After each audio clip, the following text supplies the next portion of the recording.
नमस्कार दोस्तों। सैम पित्रोदा ने जैसे एक पॉइंट उठाया इनहेरिटेंस टैक्स का यानी कि विरासत टैक्स का, उसके बाद पूरी कांग्रेस ना समझिए शर्मिंदा हो चुकी है।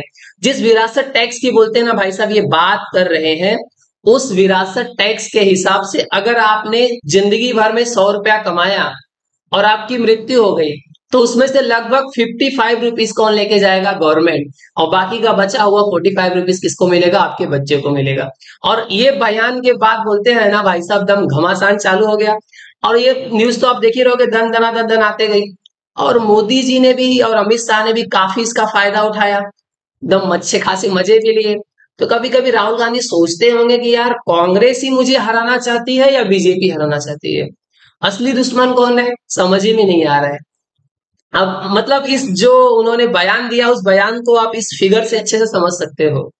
आ बैल मार मुझे, मतलब एक दोनों सिंह घुसेड़ दे सीधा। ये इस तरह से हाल हुआ है क्योंकि 2024 का इलेक्शन सर के ऊपर है। और आप इस तरह से बोलते हैं ना, बात कर रहे हो कि अगर कांग्रेस को इस पर सोचना चाहिए अमेरिका के अंदर।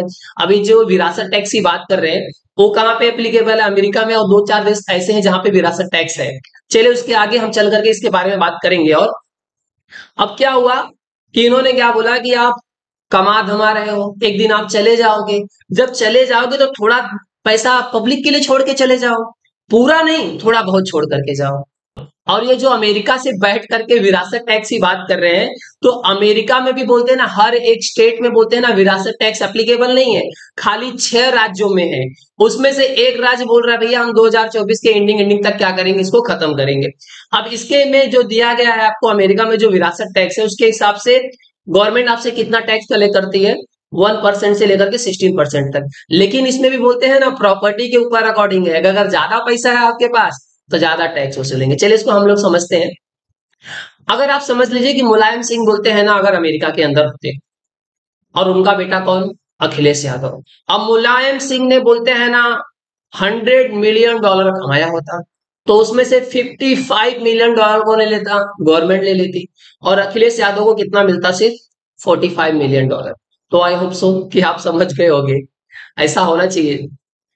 अब मोदी जी ने भी बोला कि यार कांग्रेस क्या कर रही है, मतलब आप जिंदा हो तो भी आपको लूट रही है, मरने के बाद भी आपको लूट रही है। मतलब उन्होंने बोला जिंदगी के साथ भी और जिंदगी के बाद भी कांग्रेस का तो काम ही है लोगों को लूटना। वो आपका पैसा कहाँ बांटने वाली, मतलब आपसे 100 रुपया कमाए, 45 आपके बच्चे को दे देगी, 55 रुपीज लेकर के जाएगी और किसके ऊपर खर्चा करेगी आप समझ सकते हो। अगर इनहेरिटेंस टैक्स सिस्टम इंडिया में ला दिया गया तो यहाँ पे तो भाई साहब बहुत रईस लोग बैठे हुए हैं। इनसे 55% प्रॉपर्टी क्या कर लिया जाएगा? गवर्नमेंट ले लेगी। और भैया वो किसके लिए काम आएगी? पब्लिक के लिए।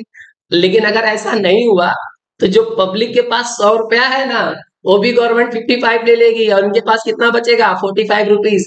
अब देखते हैं क्या संभव है, ये टैक्स इंडिया में आएगा कि नहीं आएगा, उस पर तो बाद में चर्चा होगी। अब ये सैम जो पित्रोदा है इनकी बात को सीरियस क्यों लिया जा रहा है भाई साहब? ये 1987 में ना राजीव गांधी के क्या थे? एडवाइजर थे। 99 में क्या थे? 1989 में क्या थे? चेयरमैन थे किसके? टेलीकॉम कमीशन के।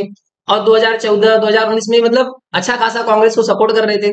अब इनकी बात को इसलिए सीरियस और लिया जा रहा है कि राहुल गांधी ने भी क्या बोला था कि हम प्रॉपर्टी का क्या करेंगे? एक्सरे करेंगे। और जिसके पास ज्यादा प्रॉपर्टी निकलेगी ना उसको हम डिस्ट्रीब्यूट करेंगे गरीब लोगों के पास में, माइनॉरिटीज मतलब खास करके मुस्लिम लोग। इसलिए इनकी बातों को इतना ज्यादा सीरियस लिया जा रहा है। और ये कलाकार इंसान है, ये मतलब इनको हल्के में मत लेना। राम मंदिर पे इन्होंने क्या बोला था कि राम मंदिर तो बन गया है, कोई अनएम्प्लॉयमेंट पे बात नहीं कर रहा है, कोई इन्फ्लेशन पे बात नहीं कर रहा है, कोई एजुकेशन पे बात कर नहीं रहा है, कोई हेल्थ पे बात नहीं कर रहा है। लोग बात किस पे कर रहे हैं? राम हनुमान और मंदिर पे। समझ रहे हो? कलाकार इंसान है। यही नहीं, और आगे चलिए और बताते हैं आपको। 1984 में जो सिख एंटी राइट्स हुए थे तो उन्होंने क्या बोला? हुआ तो हुआ, सो व्हाट। ये कब हुआ? 84 में हुआ ना, मतलब उस बात को भूल जाओ। मतलब हजारों सिख बेचारे मारे गए, इनके हिसाब से 84 में हुआ ना, हो गया तो हो गया, माफ करो उसको। वाह भाई साहब। पुलवामा अटैक जब 2019 में हुआ, जब बालाकोट में हमारे बोलते हैं ना इंडियन एयरफोर्स ने एयर स्ट्राइक किया, तो उन्होंने रिएक्शन क्या दिया कि मुंबई में भी तो हमला हुआ था हमारे टाइम पे, हमने तो ऐसा रिएक्शन नहीं दिया, अब तुम लोग सीधा प्लेन्स भेज दे रहे हो, अब पूरे वर्ल्ड में आपने कौन सा मैसेज दिया, इस तरह से डील नहीं करना चाहिए था। मतलब इनके हिसाब से जो 40 लोग हमारे जवान सैनिक जो मरे थे, इनके हिसाब से भूल जाना चाहिए था, कोई रिएक्शन ही नहीं देना चाहिए था, हल्के मत लेना भाई साहब इनको। अब राहुल गांधी भी सोच रहे होंगे यार बीजेपी तो यार बिना इलेक्शन लड़े एक सीट तो पहले से जीत गई, उनका खाता भी खुल गया है। अब बोलते हैं ना, जिस तरह से ये लोग बीजेपी वाले बोलते हैं ना काम कर रहे हैं, उनका काम तो अच्छा ही चल रहा है, लेकिन बीजेपी को कौन सपोर्ट कर रहा है, कांग्रेस को कौन सपोर्ट कर रहा है, समझ में ही नहीं आ रहा है। कांग्रेस मुझे सपोर्ट कर रही है कि कांग्रेस बीजेपी को सपोर्ट कर रही है, क्लियर ही नहीं हो पा रहा है।